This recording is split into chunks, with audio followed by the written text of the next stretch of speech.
Tapos ngayon, yung nangyari, nag-choke si baby. So ako, yung unang gagawin ko as Marites, yung tatanungin ko si Sir. Sir, bidasin muna, baka may dalang kutsilyo. Kasi galit siya sa akin, kasi Marites daw ako. Sir, ako po si Almira, train ako ng BLS. I can help. Sir, ano nangyari sa baby? Ha? Nakatulog?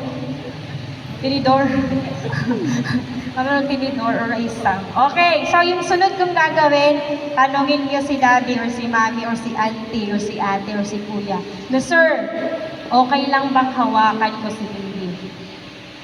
Pag sumabing hindi, ayaw, wag, pilitin niyo. Kung ayaw niya lang talaga, wag kayong umuwi. Hawag, okay, sabi ko. Hintayin niyo hanggang sa ikay niya. Okay? Sir, okay lang ba? Okay. So, yung sunod mong gagawin, isawakan si baby. Hawakan niyang mabuti. Baka mahulog, wala tayong ipapalit, hindi natin alam gawin yan. Okay. Narinig? Narinig? So, yung sunod kong gagawin, pag nakuha ko si baby, i-check ko yung bibig. I-check ko yung bibig kung visible yung skyflakes. Kung hindi, yung sunod kong gagawin is, sir, ready ka bang pumunta sa MDRIP? Magpadala ka ng infant BBM at ambulance and please come back to me. At tapos, that's the time na magbibigay ka na ng, ano yung management natin sa infant? Impression. Guys, nandiyan ba kayo? Ano yung management sa infant? Conscious. Ano? Backtapping. 5 back slaps and 5 kiss straps. 5 gas straps. Sige. So, unahin natin si 5 back slap. Please lang po yung paghawak sa infant, huwag sa leeg. Baka mamatay, tayo pa yung may kasalanan. Okay? Sa chin part, may buto. Doon ka hawak. Chin part, tapos, iipit mo sa may kilikili mo.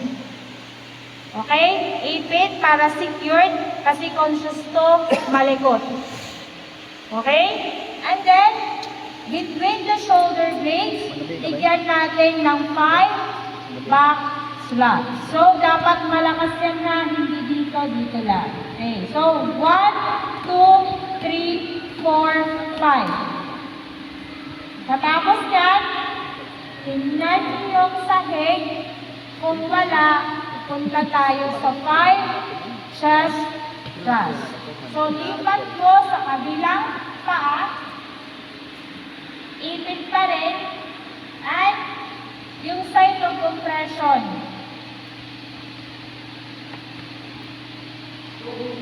Yung side of compression. Ipon. Nikolay. Thumb, tapos ipon finger. Gitna. 2 fingers below.